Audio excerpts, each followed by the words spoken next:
At the very beginning, there is no regret at all, only a quiet sense of victory. When a narcissistic woman loses the man who truly loved her, she often interprets the separation as proof of her power rather than a meaningful loss. In her inner world, the story is quickly rewritten. I outgrew him. I deserved more. He was holding me back. This is not cruelty for its own sake. It is psychological self-protection. The ego must preserve its image of superiority at all costs, and admitting loss would mean admitting vulnerability. From a Jungian perspective, this stage is driven by identification with the persona, the polished mask she shows the world. The man who genuinely loved her saw beyond that mask. He loved her without requiring constant performance, admiration, or dominance. And paradoxically, that unconditional presence made him feel less valuable in her eyes. What is freely given is often devalued by an ego that survives on conquest rather than connection. So she frames his departure as liberation. She tells herself she is finally free to be admired again, chased again, desired again. In this phase, she may appear energized, social, even happier than before. But this confidence is inflated, not grounded. It is built on external validation, not inner stability. The illusion of victory depends entirely on attention from others, and that is a fragile foundation. What she does not yet realize is that the man she lost was not merely a partner, he was an emotional regulator. He absorbed her moods, stabilized her chaos, and reflected back a sense of identity when she felt empty. Losing him creates a subtle imbalance that she cannot immediately name. At first, she mistakes this discomfort for excitement. Freedom often feels intoxicating before it feels lonely. This is why regret does not announce itself loudly at the start. It waits. It hides behind pride, distraction, and self-congratulation. The psyche postpones pain until the ego can no longer maintain the illusion. And that illusion always cracks, not because she wants it to, but because reality eventually asserts itself. The key insight here is this. What feels like victory at the ego level is often loss at the soul level. When you walk away from someone who loved you without conditions, you may win control, but you lose depth. And depth, once lost, is not easily replaced. So the reflection I leave you with is simple, but unsettling. Never confuse power with fulfillment, and never mistake someone's quiet love for weakness, because the absence of that love is often the moment truth finally begins to speak. After the initial sense of triumph fades, something far more unsettling begins to surface: silence. Not the peaceful kind, but a silence that disrupts her internal rhythm. The messages stop. The emotional availability she once took for granted is no longer there.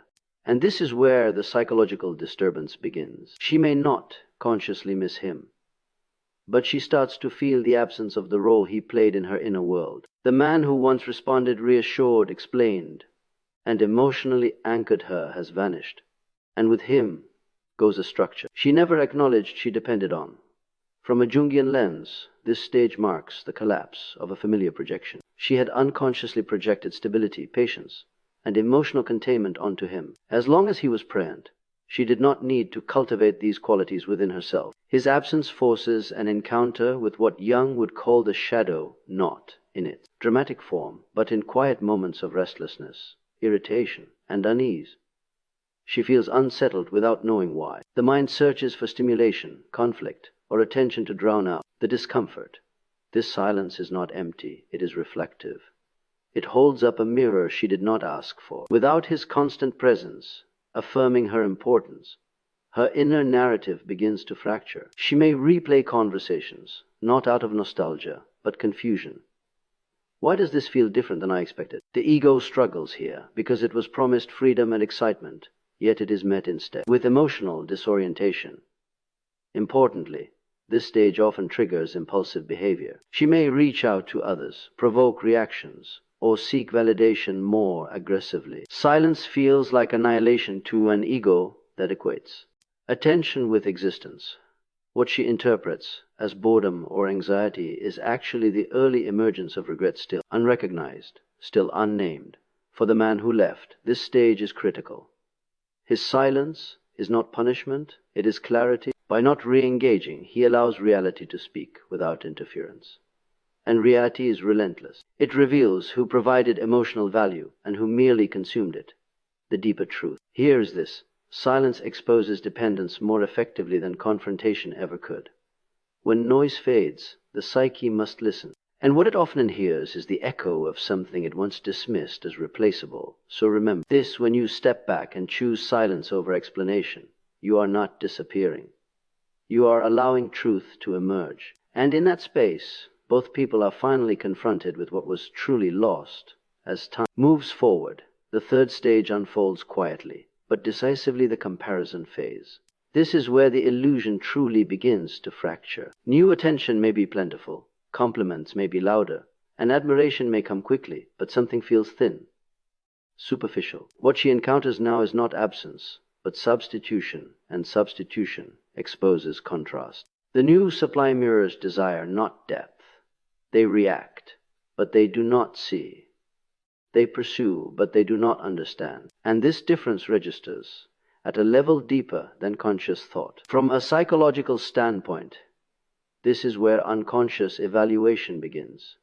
She does not sit down and logically compare men, but the psyche keeps score. The man who truly loved her offered emotional consistency without needing control. He stayed present during discomfort, did not collapse under her moods, and did not require performance to remain loyal. These qualities are rare, and rarity is often invisible until it is gone. What replaces him may be exciting, but excitement lacks endurance. Jung spoke of the danger of confusing intensity with meaning. In this phase, she begins to feel that confusion. The emotional nourishment she once received effortlessly now requires constant stimulation.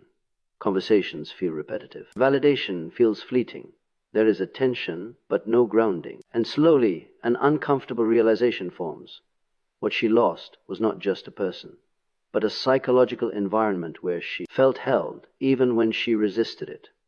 This is where regret begins to take shape, though it rarely appears as sadness. Instead, it manifests as irritation, disappointment, or chronic dissatisfaction. She may criticize the new supply internally, finding faults she once overlooked in the man she lost. This is projection at work, the psyche attempting to externalize an inner lack rather than confront it. What makes this stage particularly painful is that it cannot be undone easily. She may consider reaching back, but pride intervenes. The ego resists acknowledging that what was discarded had value. To admit that would require humility, and humility feels like defeat to a narcissistic structure. For the man who truly loved her, this stage confirms something essential. Depth always outlasts novelty. While surface-level attraction can be replaced, emotional attunement cannot. It is built over time through presence, restraint, and genuine care, the reflection. Here is this: when you are replaced quickly, do not assume you were insignificant. Often, you were irreplaceable, and what follows you is not better, only louder. Depth does not announce itself immediately, but its absence is impossible to ignore once. The noise fades. The fourth stage is where the wound reaches the ego directly. It is no longer about absence or comparison. It becomes personal. This is the moment she realizes that he is not waiting, not watching, and not emotionally tethered anymore. What unsettles her is not simply that he moved on, but that he did so without her. From a narcissistic standpoint, this is deeply destabilizing. Her sense of importance was once reinforced by his attention, his patience, his availability. Now that reinforcement is gone. And worse, it appears unnecessary to him. Jung would describe this as an injury to the inflated self-image. The narcissistic ego depends on being central, desired, and impactful. When she sees or senses that he is calmer, improving, or emotionally distant, it contradicts her internal belief that she was the source of his value. This contradiction creates an ego wound, sharp, reactive, and difficult to tolerate. The my. ND responds not with reflection, but with envy, resentment, or sudden curiosity about his life. This is often the stage where intrusive thoughts appear. She may wonder who he is becoming, who he is speaking to, and why she no longer occupies space in his emotional landscape. Not because she wants reunion, but because irrelevance feels like erasure. To the narcissistic psyche, being forgotten is more painful than being hated. At least hatred confirms significance. Her regret here is not rooted in love, but in lost control. She is confronted with a version of him she cannot access, influence, or destabilize. That autonomy threatens the very structure of narcissistic validation. And so the emotions intensify: anger, masked as concern, curiosity disguised as nostalgia, or even attempts to reassert presence through indirect contact. For the man who truly loved her, this stage is a turning point. His growth becomes a boundary. His peace becomes proof. Without saying a word, he communicates something powerful. I no longer need you to define myself. That message lands harder than any confrontation ever could. The deeper insight is this: when someone begins to heal beyond your reach, it exposes who depended on whom. Ego wounds do not come from loss alone. They come from realizing you were not as indispensable as you believed. So remember this as you move forward. Your healing is not silent. It speaks. And sometimes it speaks loudest to the person who never thought they would lose. Access to you, the fifth stage, is quieter, heavier, and far more uncomfortable than the ones before it. This is the emotional reckoning, the moment when distractions no longer work the way they used to. Attention fades, novelty loses its edge, and the inner noise grows harder to escape. In rare, unguarded moments, she is forced to sit with a truth she has been avoiding.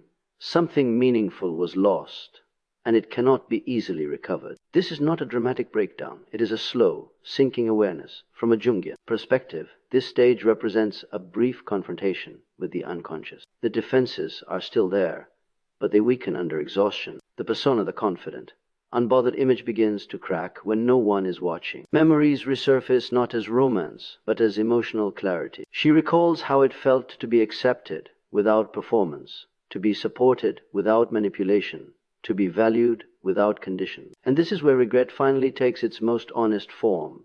But this regret is complex. It is not purely about missing him. It is about recognizing what he represented. He symbolized emotional safety, consistency, and genuine presence, qualities she did not cultivate within herself. Losing him forces her to acknowledge an inner emptiness she once outsourced. That realization is deeply destabilizing because it points inward rather than outward. There is no one left to blame, distract, or devalue. Yet, accountability remains the hardest threshold. True, growth would require admitting, even privately, that her patterns contributed to the loss. For a narcissistic structure, this feels like psychological collapse. So the mind often reroutes the pain. Regret becomes bitterness. Nostalgia turns into resentment. She may reframe the past to protect the ego, convincing herself that the relationship was flawed or limiting. This is not healing, it is avoidance disguised as insight. Still, something irreversible has occurred. Once the psyche recognizes genuine value, it cannot completely unsee it. The awareness lingers, surfacing during moments of loneliness or emotional fatigue. This is why this stage is so heavy. It carries knowledge without resolution. For the man who truly loved her, this stage offers a sobering confirmation. Love alone cannot save someone who fears self-examination. You can offer depth, patience, and care, but you cannot force another person to choose growth. The reflection to carry forward is this: regret becomes transformative only when it leads to responsibility. Otherwise, it hardens into repetition. And the greatest loss is not the person who walked away, but the opportunity to become someone capable of holding what was once given freely. The final stage is not dramatic, and it is not visible from the outside. It is a quiet psychological fork in the road, a moment where awareness either deepens into growth or collapses back into repetition. By this point, the regret has been felt, even if it has never been SPU. Ken aloud. The question is no longer whether she recognizes the pattern, but whether she is willing to confront it. And this is where narcissism reveals its strongest resistance. From a Jungian perspective, this stage represents the ultimate encounter with the shadow. To grow, she would have to integrate what she has disowned: vulnerability, accountability, and the capacity to self-reflect without self-destruction. That means acknowledging that the man she lost was not weak, replaceable, or inferior, but that he exposed parts of her she did not want to face. Growth would require mourning not only the relationship, but the false self she relied on to survive. For some, this becomes a turning point. Pain humbles the ego just enough to allow insight. Patterns are examined, defenses softened, and responsibility tentatively accepted. This is rare, but possible. When it happens, regret transforms into wisdom. The loss becomes a teacher rather than a wound. But this path is slow, uncomfortable, and requires sustained inner work, something narcissistic structure avoid unless forced by repeated collapse. For most, however, repetition feels safer than reflection. The mind chooses familiarity over truth. New supply appears, the story resets, and the same cycle begins again: idealization, devaluation, discard. Regret is buried beneath distraction, rewritten as bad luck, or choosing the wrong people. The insight is lost, but the pain quietly accumulates. Each cycle becomes emptier. And the last, for the man who truly loved her, this stage is closure. Not because she changed, but because he did. He no longer waits for recognition, remorse, or understanding. His healing has reached a point where her internal struggle is no longer his responsibility. That is freedom. The deeper truth here is unsettling but empowering. You cannot be the reason someone grows if they are invested in staying the same. Love can invite transformation, but it cannot replace self-awareness. So the final reflection is: this growth begins where repetition ends. If you choose to walk away and heal, you are not abandoning the story. You are ending a cycle. And sometimes ending the cycle is the most powerful form of love you will ever practice, especially toward yourself.